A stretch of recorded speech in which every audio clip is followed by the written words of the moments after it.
भवतु सह नो भुनक्तु सह वीर्यं करवावहै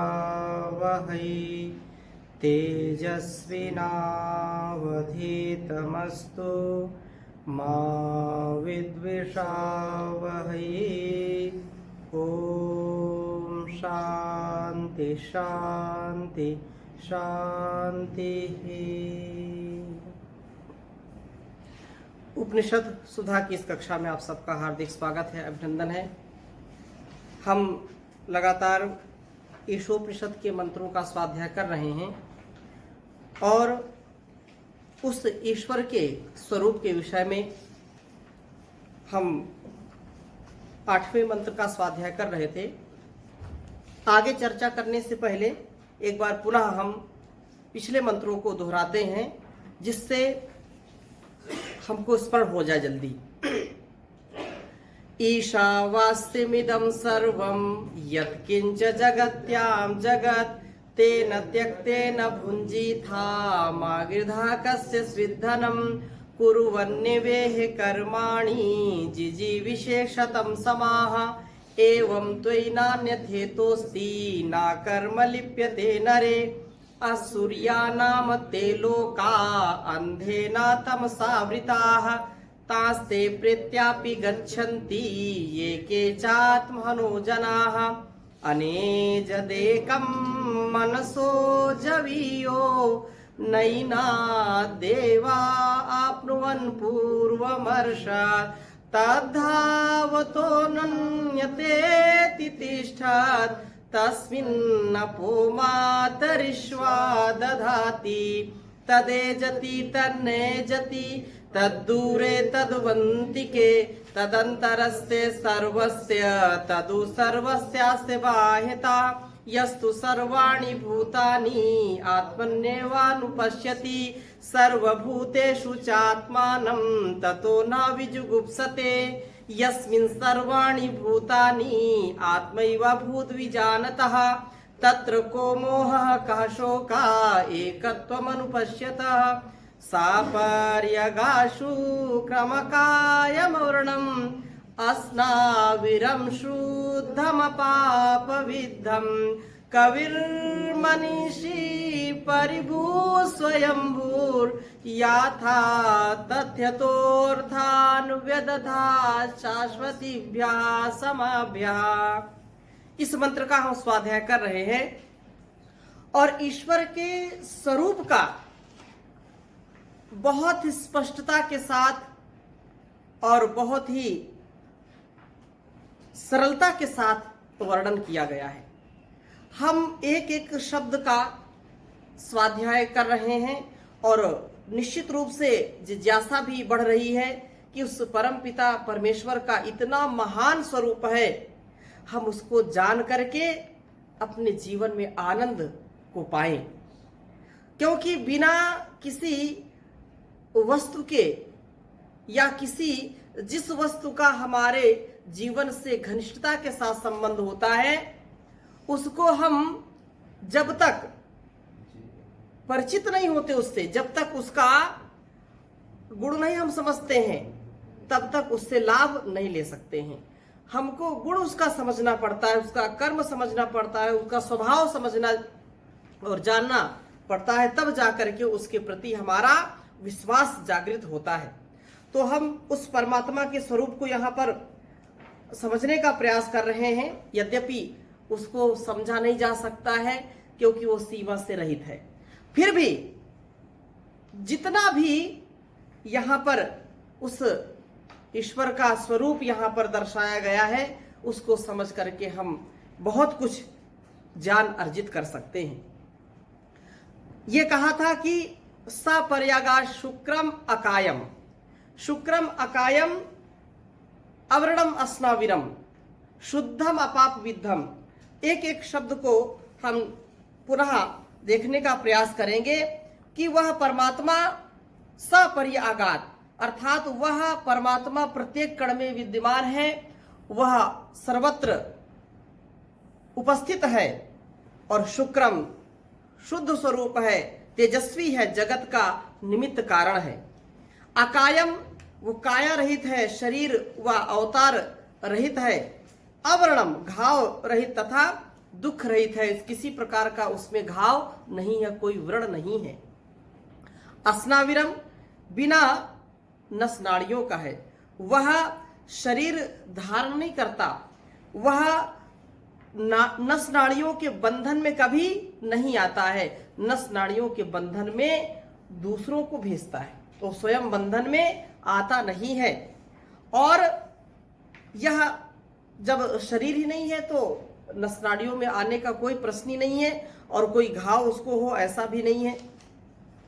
और अगली बात क्या कही कि वह शुद्धम अपाप विद्धम, वह परमात्मा पाप से रहित है, पाप से विधा हुआ नहीं है, पवित्र है, शुभ अशुभ कर्मों से रहित है, क्योंकि शुभ अशुभ कर्म शरीरधारी किया करते हैं, परमात्मा तो शरीरधारी नहीं है। वह परमात्मा कवि है, वो सत्य उपदेष्टा है, सत्य का ज्ञान कराने वाला है, तथा विद्यामय वेद ज्ञान का दाता है, मानव के कल्याण के लिए सृष्टि का उत्पत्ति करता है, वह सत्य धर्म का, सत्य कर्तव्य का उपदेश हम सबको देता है, इसलिए वह कवि कहलाता है। और कवि की बात कहा मनीषी, कवि, कविर मनीषी, वह मनीषी है, अर्थात हमारे मन की बात को जानने वाला है। मनीषी सर्वेशाम जीवा नाम मनोवृत्ति नाम वेत्ता, कवि तो वो है जो सर्वज्ञ है, सब कुछ जानने वाला है। ऐसे लोक में भी कहते हैं कहावतें, जहां न जाए रवि वहां जाए कवि, अर्थात ऐसी गुण रहस्यमयी चीजों को भी वह प्रकट कर देता है, इसलिए उसको कवि कहते हैं। वो सर्वज्ञ है, सब कुछ जानने वाला होता है।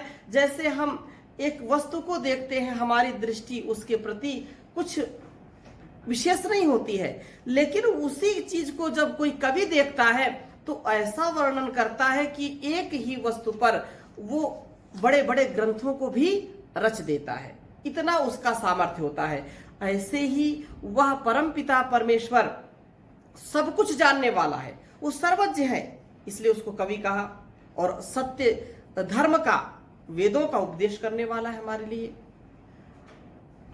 देश काल परिस्थिति में भी कुछ लोग, यहां पर मैं संकेत करना चाहूंगा, कुछ लोग वेद ज्ञान को संकीर्ण समझते हैं, वेद ज्ञान को ऐतिहासिक समझते हैं, वेद ज्ञान को केवल कर्म कांड या यज्ञ की विद्या उसमें है वेदों में, और कुछ नहीं इसके अलावा, ऐसा जो अपने मन में रखते हैं, उन्होंने इस विद्या को समझा नहीं, जाना नहीं।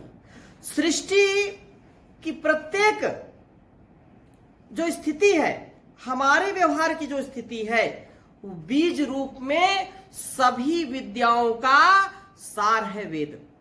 संसार की सभी विद्याओं का मूल है वेद, अतः वह वेद का उपदेश करने वाला है परमात्मा। वेदों का ज्ञान हमको देता है, इसलिए वेदों को अपौरुषेय कहा है।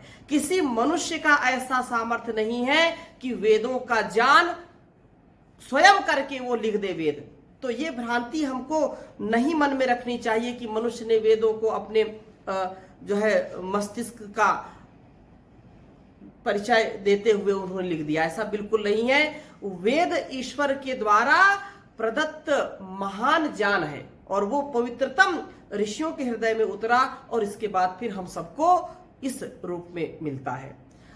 मैं यहां पर इस बात को निश्चित रूप से जोड़ना चाहूंगा, क्योंकि वो सर्वज्ञ है। देश काल परिस्थिति में वो हमारे अंदर नए नए ज्ञान विज्ञान का भी आविर्भाव करता है। देश काल परिस्थिति में वो हमारे मस्तिष्क में ऐसे विचारों को प्रकट कर देता है जिससे हमारी रक्षा होती है, जिससे हमारे कर्तव्यों का निर्वहन हम अच्छी प्रकार से कर पाते हैं। अतः यह आवश्यक नहीं है, यद्यपि वो करना चाहिए कि वेदों का पढ़ना पढ़ाना सुनना सुनाना, जैसा महर्षि ने लिखा, सब आर्यों का, श्रेष्ठ जनों का परम कर्तव्य है, वो करना चाहिए। लेकिन यदि नहीं कर पाते हैं तो जो अंदर का वेद है, जो हमारे अंदर सच्ची भावनाएं आती हैं, जागृत होती हैं, ईश्वर के द्वारा जो प्रेरणा दी जाती है, वो भी वेद है। वो अंदर का ज्ञान भी वेद के समान है, इसलिए उसका हम कभी भी अनादर ना करें। अतः यहां जो बात आई है, सर्वेशाम, मनीषी किसको कहते हैं? कबीर मनीषी। सर्वेशाम जीवानाम मनोवृत्ति नाम वेत्ता, जो सभी के, सभी के सर्वव्यापक होने से सभी के मन की बातों को जानने वाला है, जो वेत्ता है। और यह बात हमको निश्चित रूप से समझनी चाहिए कि वह हर स्थान पर विद्यमान है। हम उसको बिना अनुभव किए यदि मन में ऐसा विचार करें कि हमको देख सुन जान नहीं रहा है और हम कुछ भी कर दें, हमारे मन में जो भी पाप आता है तुरंत वो ईश्वर पर जो है, ईश्वर के पास चला जाता है और हमारे मन की बात वो जानता है। ऐसा हम कभी नहीं विचार कर सकते। एक गुरु के 2 शिष्य थे और गुरु बहुत ही अब वृद्ध हो गए। गुरु ने कहा कि अब मैं आश्रम का और ये सारा जो भी गुरुकुल है, इसकी व्यवस्था मैं, जो जिम्मेदार और बहुत ही बुद्धिमान शिष्य है, उसको मैं देना चाहता हूं। बहुत शिष्य थे लेकिन 2 शिष्य प्रमुख थे। अब उन प्रमुख शिष्यों में भी किसको वो संपत्ति दे, गुरुकुलीय संपत्ति या जैसी भी उनकी संपत्ति, आध्यात्मिक संपत्ति जो भी रही हो। तो उन्होंने कहा कि कुछ कार्य उनको बताया कि अमुक कार्य ऐसे स्थान पर करके लाना है आपको जहां पर आपको कोई देख ना सके। दोनों शिष्यों को यह कार्य जब गुरुजी ने सौंप दिया और अलग अलग दिशाओं में भेज दिया, उनमें से जो बड़ा था वो बहुत प्रसन्न हुआ, अरे तो ये बहुत अच्छा काम मिल गया। और उन्होंने जो कार्य दिया था, एक स्थान पर गया और जहां देखा सुनसान है, कोई नहीं देख रहा, जो भी कार्य था उन्होंने करके वापस आ गए। गुरुजी बोला, गुरुजी काम हो गया? अच्छा ठीक है, बैठ जाइए, प्रतीक्षा करिए। छोटा शिष्य कई स्थानों पर गया लेकिन उसको पता नहीं चला कि अकेले हूं, क्योंकि गुरुजी ने उसको जो तत्व ज्ञान है उसको दिया, मतलब सबको दिया था, लेकिन उसने उस पर ध्यान नहीं दिया। बड़े ने थक हार करके वापस आ गया। गुरुजी ने पूछा, कार्य हुआ? बोले, गुरुजी कार्य नहीं हुआ। बोले, क्यों? क्योंकि मुझको ये अनुभव ही नहीं हुआ कि मैं अकेले हूं, मुझको कोई नहीं देख रहा। आप ही तो उपदेश करते हैं कि ईश्वर हमेशा हमको देखता रहता है, और आपने ही कहा कि जहां कोई ना देखे वहां ये काम करके आओ। तो ईश्वर हमको हर क्षण हर पल देखता रहता है, तो इसलिए मैं ये काम करने में असक्षम हो गया, इसलिए मैं कार्य नहीं कर पाया। गुरु बहुत प्रसन्न हुए, बोले कि मेरी शिक्षा आपने आत्मसात की है। कहने का आशय यह है कि परमात्मा की दृष्टि से कोई बच नहीं सकता है। अगर हमारे मन में भी कोई बात आ गई है तो परमात्मा के पास तुरंत पहुंचेगी। परमात्मा से हम कुछ छुपा नहीं सकते। यहां हम बाहर से कुछ और है, अंदर से कुछ और है। हम बहरूपीय बन जाते हैं, गिरगिट के तरीके रंग बदलते हैं, लेकिन उस विधाता से हम कभी भी धोखा नहीं कर सकते हैं। तथाकथित लोग अनेक प्रकार से आडंबर रचते हैं और अपने वेशभूषा को ऐसा बनाते हैं कि इनसे ज्यादा सिद्ध पुरुष कोई नहीं है, और जब पीछे देखो पर्दे के पीछे कुछ और है। परमात्मा हर क्षण हर पल हमको देख रहा है, हमको तौल रहा है। हम कुछ भी उससे छिपा नहीं सकते। जो महात्मा है और दुरात्मा है, ये दो परिभाषाएं दी हैं।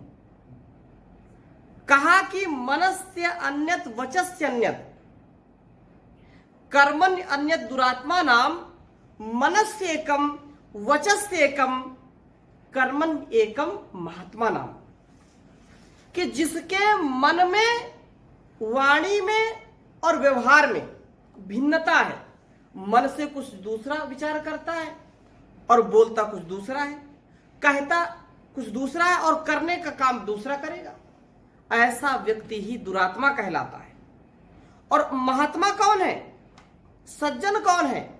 कहा कि मनस से कम, मन में, वचस से कम, वाणी से, वाणी में भी एक चीज है, और वही कार्य कर्मण एकम, कर्मणि एकम, कर्म में भी एक है।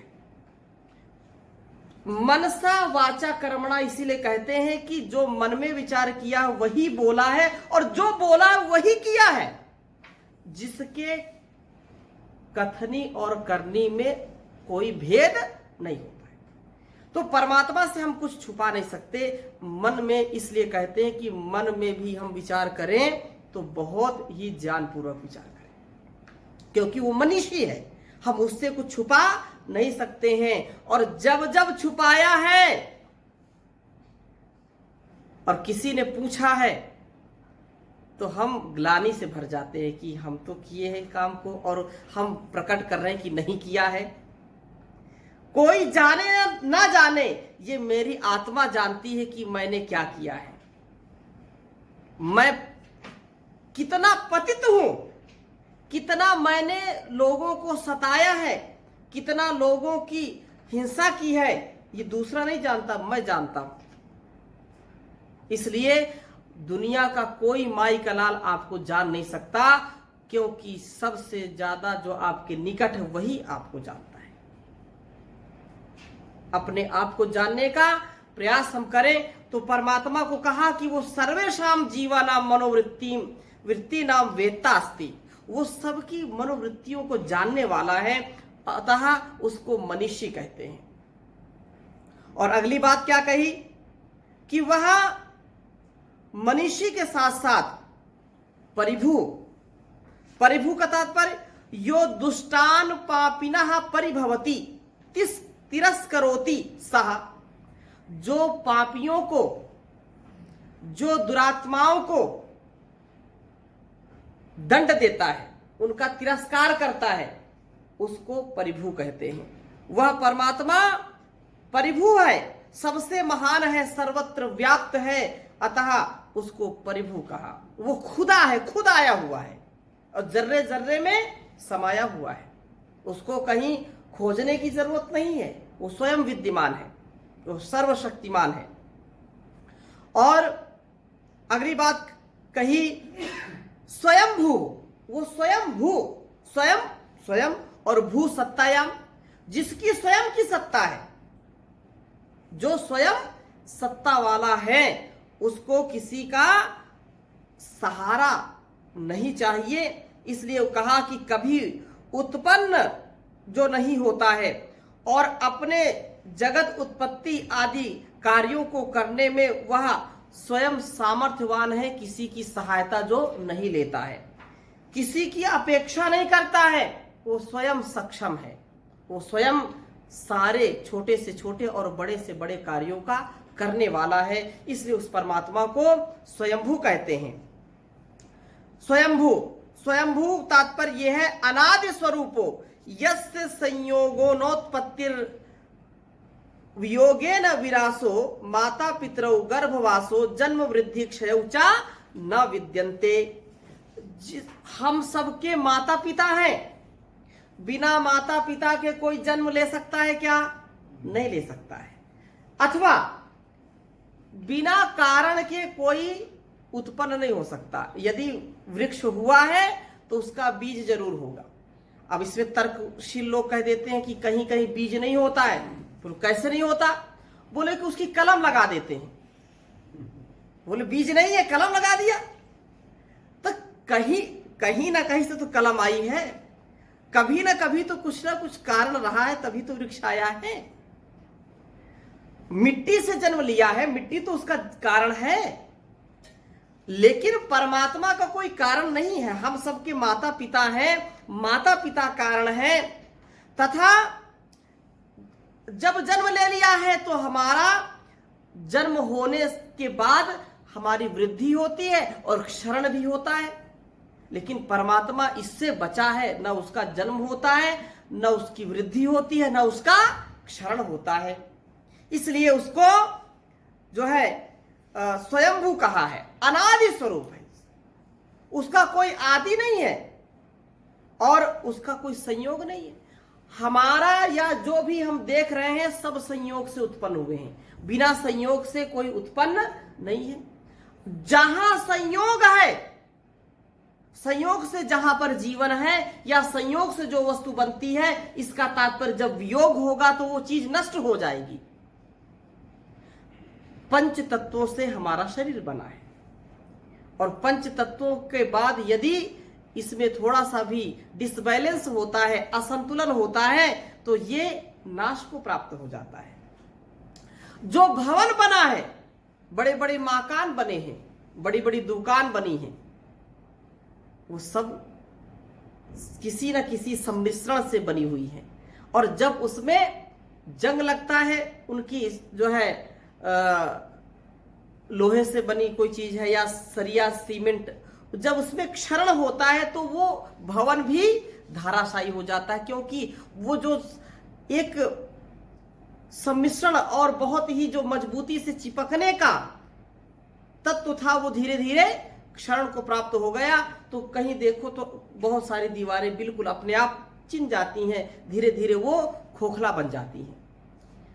ऐसे ही वृक्ष या कोई भी संसार में जीव जंतु हम देखते हैं, जब उसका क्षरण बहुत अधिक हो जाता है तो अपने आप जब उसमें रहने का सामर्थ्य आत्मा के लिए वो अनुकूल नहीं होता तो शरीर को छोड़ करके वो दूसरे शरीर को धारण करता है।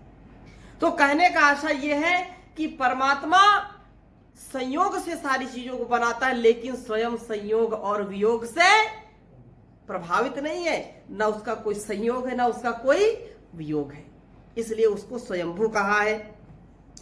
और अगली बात क्या है कि वह परमात्मा याथा तथ्य तो अर्थान व्यदधा शाश्वतीभ्या समाभ्या।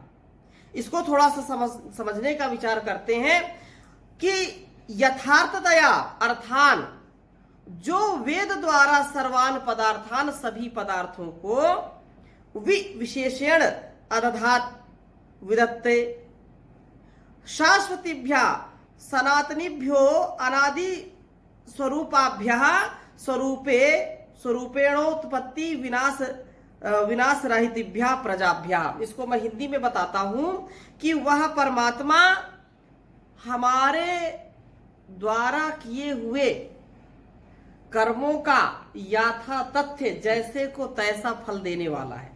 और ये शाश्वतीभ्या समाभ्या, ये जो है शाश्वत है, ये कभी रुकता नहीं है क्रम।